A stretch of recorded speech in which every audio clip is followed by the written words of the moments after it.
Hi folks, just a little story about when I played the Top 10 Club in Hamburg and other German clubs on the beat scene, as they called it, over the period of 3 years from January 1964 until the end of 1966, a total of 3 years. This is a picture of the Sabres, a band from King's Lynn in Norfolk, England, where I first went to the top 10 with. The left to right, they are Al Drake, Tony Ralph, and then my dear friend Isabel Bond, who was the resident singer at the top 10, and then Tony Poole, Rick Meek, Denny Raven, and myself on bass on the right. So that's the band I first went to Hamburg with. Here's a picture taken at the top 10 of dear Isabel, and here's a picture of me taken at the top 10 doing a real moody shot there from my album. There's what else have we got? I've got a few other Hamburg pictures. This is the shot of the outside of the top 10 there. It was a narrow passageway entrance which opened up into a much bigger club. And then, what else have we? Don't know. Let me see. Sorry, hang on. There's a picture of the Sabres when we first went, with me looking, we were looking very smart then, whereas I grew my hair and turned into a rolling stone by the time we went back to the top 10 again. But that's a picture of us in the club there.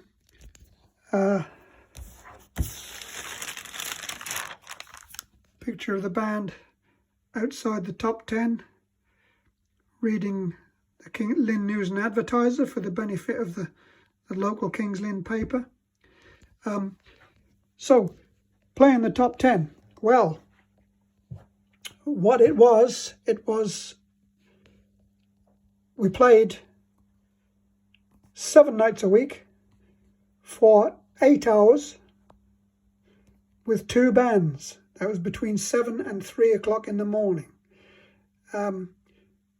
We shared it an hour on and an hour off, but we took it in turns to be the ones to open, so therefore took it in turns so that the same band didn't do the 2 till 3 o'clock in the morning slot, because the rule was that if there were lots of people in the club, still a good crowd spending money, you had to keep on playing. You didn't stop at 3. So quite often we used to jam a blues, slow blues, for a long time to try and drive them out after 3 o'clock. On some of those sessions and at other times, I got to share a stage with such people who made it quite big later on. You know, Tony Sheridan, the Fifth Beatle, Alex Harvey,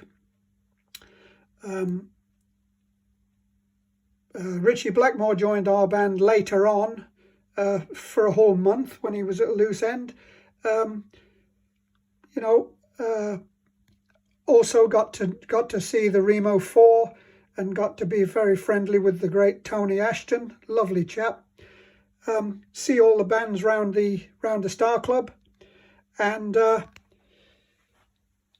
one of my biggest regrets is that on one of the occasions when I had to leave the top 10 when the month's contract was finished, a couple of days after that, Ray Charles was on at the Star Club, and I would really love to have seen him.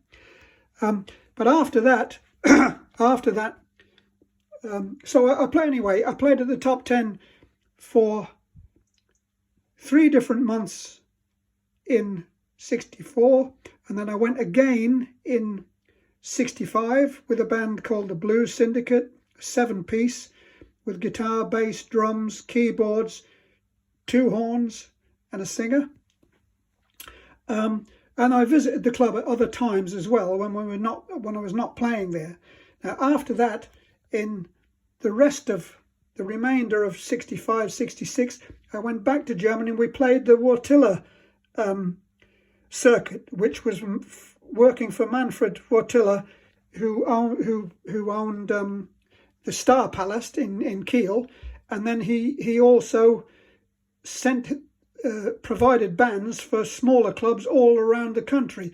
So we worked for him and we went all over the place, very rarely staying more than 1 week at a time. Played at the Star Palace as well. And then after that, we had a German manager and we played our own independent gigs until the end of 66. This is the band. This is from a German newspaper. There's me on the right. Actually, left to right, it's Dennis Scott, the drummer, Rick Wilson, the singer, Jeff Wilson, his brother, on guitar, and myself on bass on the right there. We were called Ricky Wilson and the Three Quarters, but later our manager decided that was a bit of a mouthful for Germans, so we changed it to the Snobs. Everyone knew what that meant. That was our smart era. This is when we came back to, this is a newspaper cutting when we came back to King's Lynn. There's me on the right there, just a short break between going back. I don't remember that we washed very much. I don't remember that we ate very much, to be honest, but it was a bit rough at times. But they were great days. So yeah, after things went pear-shaped, I went to work on a German fishing trawler for 6 months. And before I came home. Yeah, so don't know what else I've got to tell you.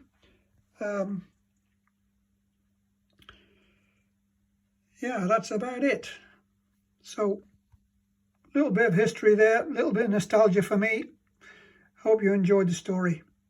Thanks for watching.